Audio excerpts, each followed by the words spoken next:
Hello dear student.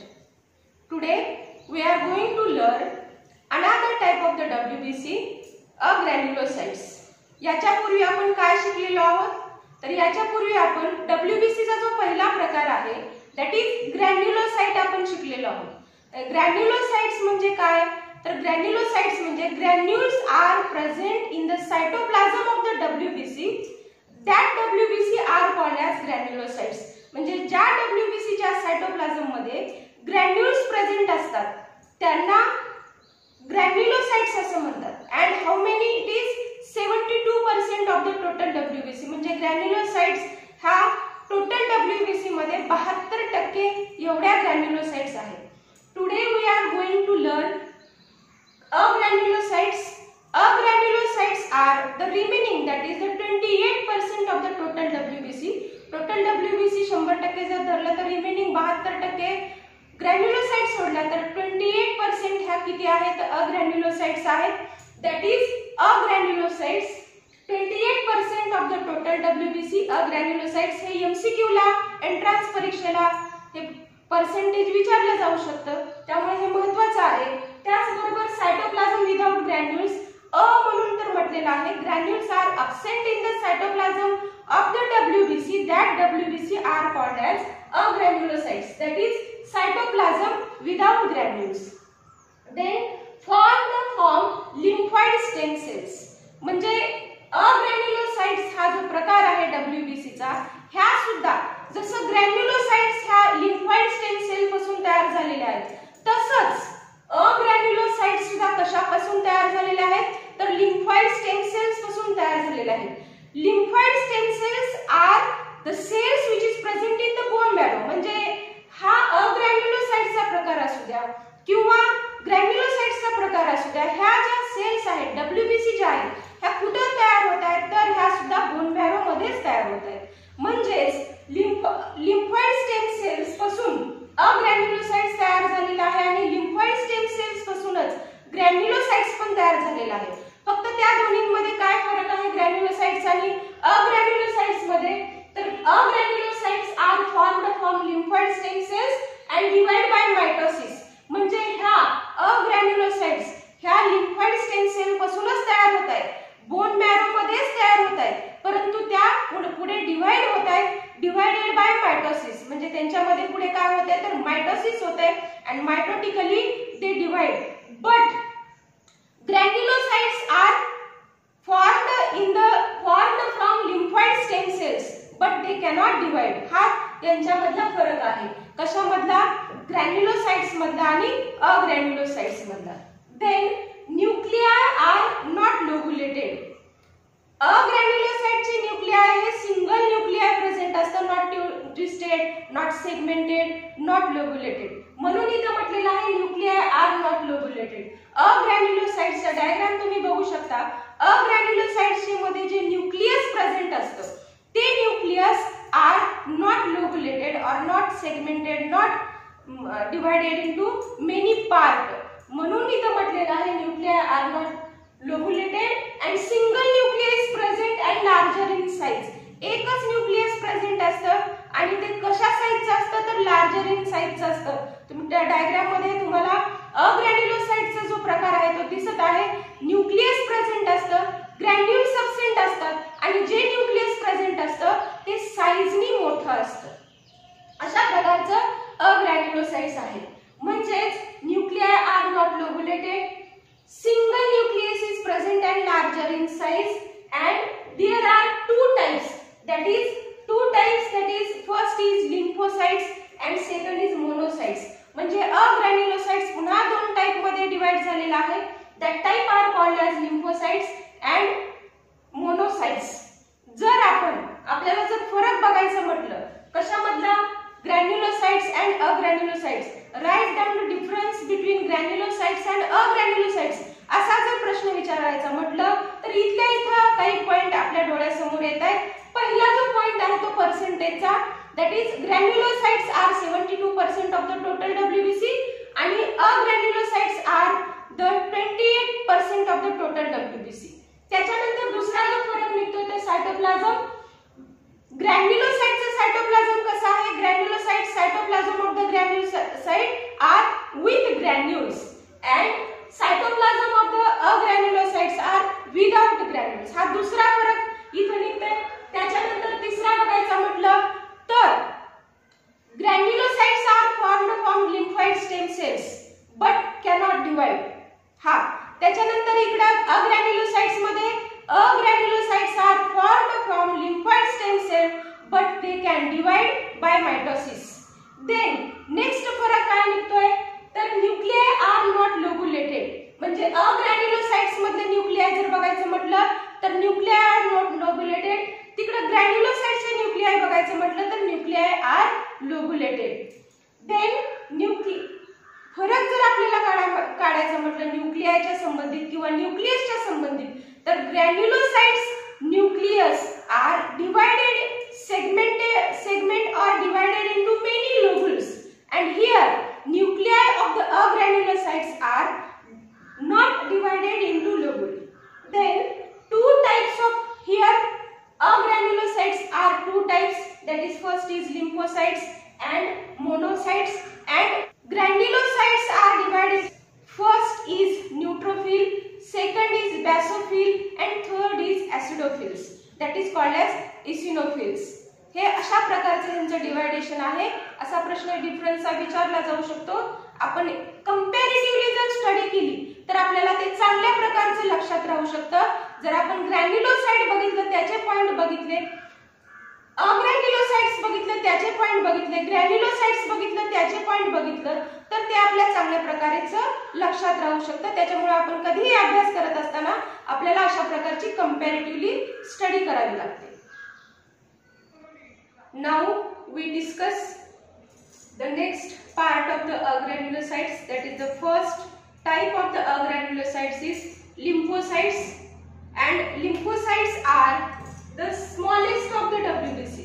lymphocytes ह्या कशा आहेत तर WBC चे आपण हे जे आतापर्यंतचे सगळे प्रकार बघितले म्हणजेच आपण ग्रॅन्युलोसाइट्सचे प्रकार बघितले आणि अग्रॅन्युलोसाइट्स मध्ये हे जे दोन प्रकार आहेत म्हणजे ग्रॅन्युलोसाइट्स मध्ये न्यूट्रोफिल असू द्या, बॅसोफिल, ऍसिडोफिल्स, त्याच्यानंतर हा लिम्फोसाइट्स आणि अग्रॅन्युलोसाइट्सचा दुसरा प्रकार जो मोनोसाइट्स आहे. या सगळ्या WBC चा जर विचार करायचा म्हणलं टाइपचा सगळ्या टाइपचा तर ह्या सगळ्या टाइप मध्ये लिम्फोसाइट्स हा सगळ्यात लहान WBC आहे, that is the smallest of the WBC असं म्हटलेलं आहे. म्हणजे WBC मध्ये सगळ्यात लहान WBC चा कुठला प्रकार आहे तर लिम्फोसाइट्स हा प्रकार आहे. जरी स्मॉलेस्ट असला तरी larger spherical nucleus is present in the lymphocytes. म्हणजे लिम्फोसाइट्स मधलं जे न्यूक्लियस आहे ते एकदम लार्ज न्यूक्लियस आहे. तुम्ही डायग्राम बघू शकता. डायग्राम मध्ये आपल्याला लिम्फोसाइट्स दिसत आहेत आणि लिम्फोसाइट स्मॉलेस्ट आहे परंतु याच्यामध्ये जे न्यूक्लियस आहे ते पूर्ण सायटोप्लाझम मध्ये म्हणजे डिस्ट्रीब्यूट झालेला आहे. म्हणजे large nucleus is present in the lymphocytes and 25 to 30% of the total WBC. WBC चा हा जो लिम्फोसाइट्स प्रकार आहे म्हणजेच अग्रॅन्युलोसाइट्सचा हा जो पहिला प्रकार आहे लिम्फोसाइट्स ह्या 25 to 30% of the total WBC. Then depending upon the function या लिम्फोसाइट्सचं जे फंक्शन आहे त्या फंक्शन वरून पुन्हा याचे दोन प्रकार पडतात. Depending upon the function lymphocytes are divided into two types, that is first is B lymphocytes and second is T lymphocytes. आपण जर B lymphocytes आणि T lymphocytes चा फरक जर बघायचं म्हटलं किंवा आपण जर B lymphocytes आणि T lymphocytes हे जर बघायचं म्हटलं तर आपल्याला लगेच लक्षात येईल. आपण सुरुवातीला काय बघूयात B lymphocytes बघूयात. म्हणजे B lymphocytes हे काय आहे? B lymphocytes is a type of the agranulocytes. B lymphocytes is a type of the lymphocytes. म्हणजे B lymphocytes हा lymphocytes चा प्रकार आहे आणि दुसरा प्रकार B lymphocytes चा कुठला आहे तर T lymphocytes आहे. B lymphocytes is mature in bone marrow. B lymphocytes जे आहेत ते bone marrow मध्येच मॅच्युअर होतात. It is formed in the bone marrow and mature in the bone marrow. म्हणजे B lymphocytes हा तयार पण बोन मॅरो मध्ये होत आहेत. म्हणजे बोन मॅरो मधले जे लिम्फोइड स्टेम सेल्स आहेत त्याच्यापासून त्या तयार होत आहेत. म्हणजे तयार बोन मॅरो मध्येच होत आहेत आणि मॅच्युअर पण तिथंच होत आहे. Then responsible for the antibody production. म्हणजे बी लिम्फोसाइट्स जे आहेत त्या काय तयार करतात तर अँटीबॉडीज तयार करतात। आणि अँटीबॉडी कधी तयार करतात त्या बी लिम्फोसाइट्स? बी लिम्फोसाइट्स हा WBC चा प्रकार आहे, म्हणजे आपल्या शरीरातली सैनिकी यंत्रणा आहे। जर आपल्या शरीरामध्ये एखादा अँटीजन आपल्या शरीरामध्ये घुसला, म्हणजे अँटीजन म्हणजे काय, तर बॅक्टेरिया असू द्या, व्हायरस असू द्या, फॉरेन पार्टिकल्स असू द्या, कुठलाही फॉरेन पार्टिकल्स आपल्या शरीरामध्ये घुसला किंवा आपल्या शरीरामध्ये जर आला, तर ह्या बी लिम्फोसाइट ज्या आहेत त्या अगेन्स्ट अँटीजन म्हणजे अँटीजनच्या विरोधात काय तयार करतात, तर अँटीबॉडीज तयार करतात। म्हणजे ह्या बी लिम्फोसाइट्स ह्या केमिकल सिक्रेट करतात, त्या केमिकलला आपण अँटीबॉडी असं म्हणतो। म्हणजे अँटीजन विरोधात अँटीबॉडी तयार करतात। That means B lymphocytes are responsible for the antibody production. म्हणजे B lymphocytes are produce antibodies. म्हणजे बी लिम्फोसाइट्स काय तयार करतात, तर अँटीबॉडीज तयार करतात। आणि अँटीबॉडी म्हणजे अँटीजन अँटीबॉडी कॉम्प्लेक्स तयार होतो। म्हणजे अँटीजन आपल्या शरीरामध्ये आला किंवा फॉरेन पार्टिकल्स ओळखला, बॅक्टेरिया असू द्या, व्हायरस असू द्या, सेल डेबरीज असू द्या, त्याच्या विरोधात अँटीबॉडी तयार करणे म्हणजे अँटीजन अँटीबॉडी तयार करणे, हा जो प्रकार आहे तो ह्युमरल इम्युनिटीचा प्रकार आहे। That is in humoral immunity म्हटलेला आहे।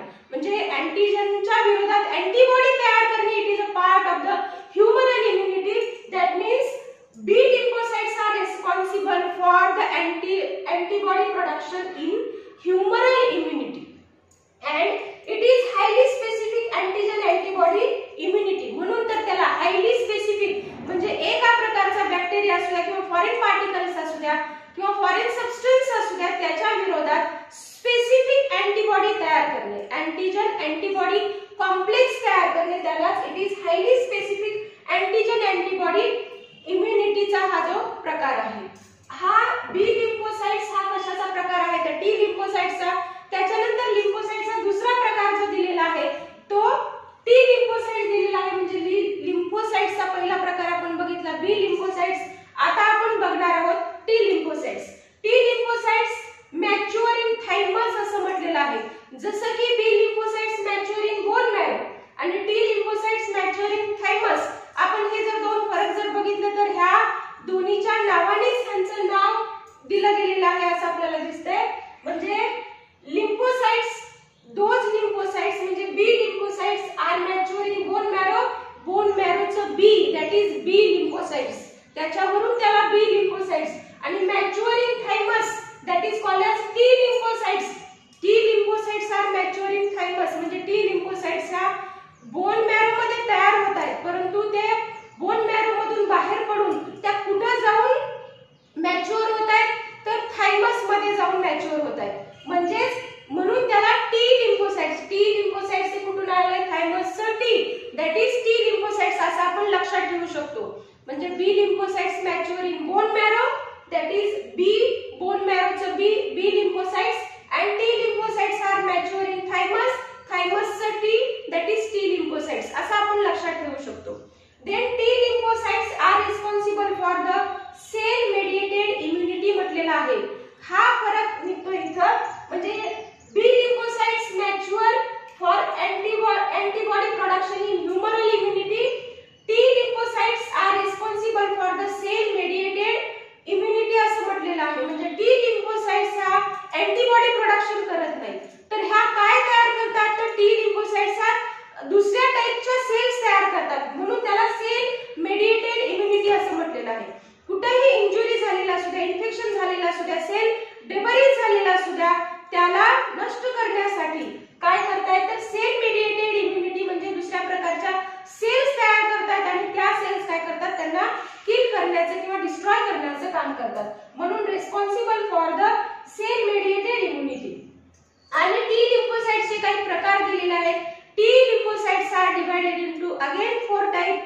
That 4 types are: first is helper T cell, second is killer T cell, third is memory T cells, and 4 is suppressor T cells.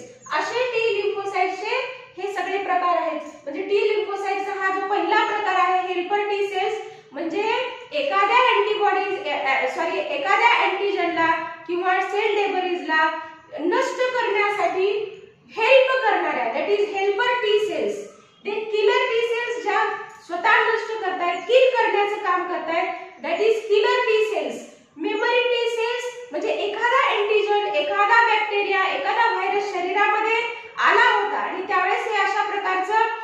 लक्षात ठेवणाऱ्या, म्हणजे हा शरीरामध्ये आल्यानंतर अशा प्रकारचं त्याला किल केलेलं होतं, that is memory T cells. अशा प्रकारच्या मेमरीमध्ये ठेवणाऱ्या अशा प्रकारच्या मेमरी टी सेल्स आणि म्हणजे सप्रेसर टी सेल्स म्हणजे कुठल्याही प्रकारची ऍक्टिव्हिटी न करता त्याला किल करणाऱ्या अशा प्रकारच्या चौथा जो प्रकार आहे तो सप्रेसर टी सेल्स.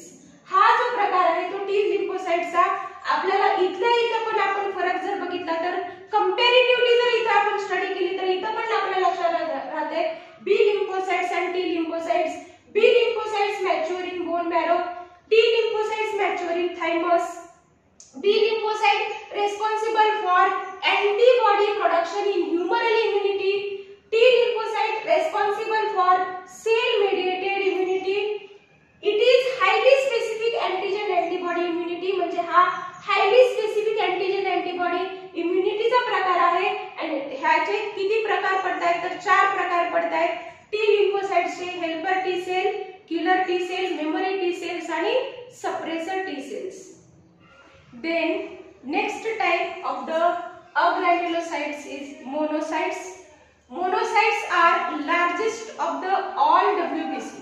Monocytes ह्या कशा आहेत सगळ्या WBC चा जर विचार करायचा म्हटलं तर सगळ्यात मोठा सेलचा प्रकार म्हणजे मोनोसाइट्स आहेत. म्हणजे neutrophil, basophil, acidophils, then lymphocytes and monocytes ह्या सगळ्या पाचीच्या पाची प्रकारामध्ये म्हणजे ग्रॅन्युलोसाइटचे 3 प्रकार, अग्रॅन्युलोसाइटचे हे 2 प्रकार. ह्याच्यात जर विचार करायचा म्हटलं तर मोनोसाइट्स हा जो WBC चा प्रकार आहे it is a largest.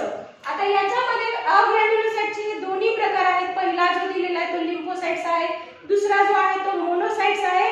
Lymphocyte सगळ्यात स्मॉलेस्ट सेल आहे आणि मोनोसाइट्स ही सगळ्यात लार्जेस्ट सेल आहे WBC ची. म्हणजे monocytes are the largest of the all WBC. म्हणजे मोनोसाइट सगळ्या WBC च्या प्रकारामध्ये सगळ्यात मोठी सेल आहे. लार्जेस्ट न्यूक्लियस, या सेल मध्ये न्यूक्लियस सुद्धा लार्ज न्यूक्लियस प्रेझेंट आहे आणि ते न्यूक्लियस पण कशा आकाराचे आहे तर बीन शेप्ड किंवा किडनी शेप्ड अशा प्रकारचं न्यूक्लियस प्रेझेंट असतं. Largest nucleus is large and bean shaped and kidney shaped or kidney shaped. bean shaped हा जो आकार आहे तो कशासारखा दिसतो किडनी शेप सारखा असतो. किडनी शेपचाच मुळात बीन शेप्ड सारखा आकार असतो. अशा प्रकारचा न्यूक्लियस हे आकाराचं असतं. and 3 to 5% of the WBC 3 ते 5% हा जो WBC चा प्रकार आहे मोनोसाइट्सचा प्रकार प्रेझेंट असतो. म्हणजे टोटल अग्रॅन्युलोसाइट्सचा जर विचार करायचा म्हटलं तर त्या अग्रॅन्युलोसाइट्सच्या टाइप मध्ये 3 ते 5% WBC चा हा मोनोसाइटचा प्रकार असतो. ऍक्टिव्हली मोटाईल आहे म्हणजे ह्या अग्रॅन्युलोसाइटचा हा जो मोनोसाइट्स प्रकार आहे हा ऍक्टिव्हली मोटाईल आहे म्हणजे त्या मूव्ह करू शकतात.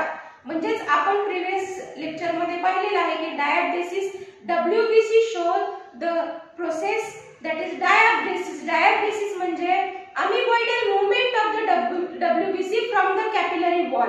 म्हणजे कॅपिलरी वॉलच्या थ्रू कुठूनही कुठेही जाणाऱ्या WBC चा हा जो प्रकार असतो किंवा WBC हा अमिबॉइडल मूवमेंट करतात ड्यू टू देअर अमिबॉइडल स्ट्रक्चर. त्यांचं स्ट्रक्चरच असं असतं की त्यांच्या त्या स्ट्रक्चरमुळे त्या मूव्ह करू शकतात. त्या प्रोसेसला डायॅबेसिस असं म्हणतात. आणि त्याच प्रोसेस थ्रू ह्या ऍक्टिव्हली मोटाईल आहेत म्हणजे त्या मूवमेंट करू शकतात, ऍक्टिव्हली कुठेही जाऊ शकतात. जर फॉरेन पार्टिकल शरीरामध्ये आला, इन्फेक्शन झालेलं असेल, सेल डेब्रिज झालेलं असेल, एखादी इंजुरी झालेली असेल तर तिथं त्या जाऊन काय करतात तिथलं सेल डेब्रिज असेल किंवा डेड मटेरियल असेल तर ते डिस्ट्रॉय करण्याचं काम कुणाचं असतं मोनोसाइट्सचं असतं. म्हणून ऍक्टिव्हली मोटाईल आहेत and gives rise to macrophages. मॅक्रोफेजेसचं काम करतायत, एंगल्फ करण्याचं काम करतायत, डिस्ट्रॉय करण्याचं काम करतायत, नष्ट करण्याचं काम करतायत. म्हणून त्यांना मॅक्रोफेजेस असं म्हटलेलं आहे. Actively motile monocytes are actively motile that means they can move from one side to the another side. म्हणजे एका साइड पासून दुसऱ्या साइड कडे ते मूव्ह करू शकतात. परंतु कुठे त्यांचं मूवमेंट असते against to the injury, against to the इन्फेक्शनच्या कडे किंवा इंजुरी कडे किंवा एखादा फॉरेन पार्टिकल शिरलेला असेल, बॅक्टेरिया असेल तिथे त्या जाऊन त्याला किल करण्याचं, डिस्ट्रॉय करण्याचं, नष्ट करण्याचं काम करतात. दे आर फॅगोसाइटिक म्हणून त्यांना काय म्हटलेलं आहे फॅगोसाइटिक म्हटलेलं आहे. They kill the pathogen, they destroy the pathogen, that means called as phagocytic. म्हणून त्यांना काय म्हटलेलं आहे, phagocytic. And destroy the bacteria and dead and damaged tissue. जिथे जिथे डॅमेज टिश्यू झालेले आहेत, इंजुरी झालेले आहेत, ते डिस्ट्रॉय करण्याचं, नष्ट करण्याचं काम करतात बाय फॅगोसायटोसिस. फॅगोसायटोसिस म्हणजे काय, तर सेल स्वतःला काय करतात, त्या सेल डेबरीजला डिस्ट्रॉय करण्याचं काम करतात, एंगल्फ करण्याचं काम करतात, नष्ट करण्याचं काम करतात. म्हणून त्यांना फॅगोसायटोसिस असं म्हटलेलं आहे. अशा प्रकारचा हा मोनोसाइट्सचा प्रकार आहे. आपण जर हे लिम्फोसाइट्स आणि मोनोसाइट्स यांच्यामध्ये सुद्धा आपल्याला जर फरक बघायचं म्हटलं तर हा जो लिम्फोसाइट्सचा प्रकार आहे that is smallest of the WBC. Monocytes कशा आहेत, largest of the all WBC. Lymphocytes कशा आहेत, smallest of the all WBC. Then lymphocytes जर बघायचं म्हटलं तर लार्ज स्फेरिकल न्यूक्लियस. इथं काय दिलेलं आहे मोनोसाइट्स मध्ये, लार्ज पिन शेप्ड न्यूक्लियस. हा तिथं फरक निघतो. त्याच्यानंतर पर्सेंटेज जर बघायचं म्हटलं तर 25 to 30% of the total WBC. इकडे 3 to 5% of the total WBC. Then depending upon the function, B लिम्फोसाइट्सचे दोन प्रकार पडतात, बी लिम्फोसाइट्स आणि टी लिम्फोसाइट्स. इथं मात्र त्याचे प्रकार दिलेले नाहीत. पण ह्या कशा आहेत, maturing bone marrow, maturing thymus. B lymphocytes maturing bone marrow, T lymphocytes maturing thymus. पण ह्या जे प्रोड्यूस करतात किंवा ह्यांचं काय दिलेलं आहे तर हे लिम्फोसाइट्स जे आहेत हे काय करतात तर अँटीबॉडी तयार करतात. किंवा लिम्फोसाइट्स इथं दिलेलं आहे सेल मेडिएटेड इम्युनिटी म्हटलेलं आहे, म्हणजे ह्या सेल तयार करण्याचं काम करतात. म्हणजे लिम्फोसाइट्सचा हा जो बी लिम्फोसाइट्सचा प्रकार आहे तो काय तयार करते तर against pathogen, against bacteria, against infection काय तयार करते तर अँटीबॉडी तयार करण्याचं काम करते. टी लिम्फोसाइट्स काय तयार करते तर दुसऱ्या टाइपचे सेल्स तयार करते. काय करण्यासाठी तर ते डॅमेज्ड किंवा जे बॅक्टेरिया आहे त्यांना किल करण्यासाठी. पण हा जो मोनोसाइट्सचा प्रकार आहे दे ऍक्ट्स ॲज अ मॅक्रोफेजेस, म्हणजे ते स्वतःच किल करतात बाय फॅगोसायटोसिस. कसल्या प्रोसेसने, फॅगोसायटोसिसने. म्हणजे ते बॅक्टेरिया असू द्या, डेड किंवा डॅमेज्ड टिश्यू असू द्या, त्यांना स्वतः तेच नष्ट करतात. म्हणजे ते काय करतात, फॅगोसायटोसिस प्रोसेसने ते काय करतात, नष्ट करण्याचं काम करतात. अशा प्रकारच्या ह्या मोनोसाइट्स दिलेल्या आहेत, लिम्फोसाइट्स दिलेल्या आहेत. तुम्ही अशी जर कंपॅरेटिव्हली जर स्टडी केली, लिम्फोसाइट्स मोनोसाइट्स जर बघितलं तर तुमच्या चांगल्या प्रकारे ते लक्षात राहील. मला असं वाटतं विद्यार्थी मित्रांनो की तुम्हाला आजचा हा जो टॉपिक आहे तो चांगल्या प्रकारे समजला असेल. आज आपण काय बघितलेलं आहे तर अग्रॅन्युलोसाइट्सचे प्रकार बघितलेले आहेत. पहिला प्रकार बघितलेला आहे लिम्फोसाइट, दुसरा प्रकार बघितलेला आहे मोनोसाइट्स. लिम्फोसाइट्स मध्ये पुन्हा दोन प्रकार आपण बघितलेले आहेत, बी लिम्फोसाइट्स आणि टी लिम्फोसाइट्स. अशा प्रकारचा आपण आज अग्रॅन्युलोसाइट्सचा जो प्रकार आहे तो बघितलेला आहे. I hope you student you all understand this topic. जर तुम्ही अजूनही माझ्या चॅनलला सबस्क्राईब केलं नसेल तर नक्कीच चॅनलला सबस्क्राईब करा. कारण वेळच्या वेळी बेल आयकॉनला प्रेस करा. कारण वेळोवेळी तुम्हाला जे मी व्हिडिओ तयार करत आहे त्याचे सगळे नोटिफिकेशन तुमच्यापर्यंत पोहोचतील. तुम्हाला माझे व्हिडिओ बघायला मिळतील. माझे व्हिडिओ बघा, शेअर करा, कसे वाटत आहेत त्याबद्दल नक्कीच कमेंट करा. I hope you all understand this topic. Thank you.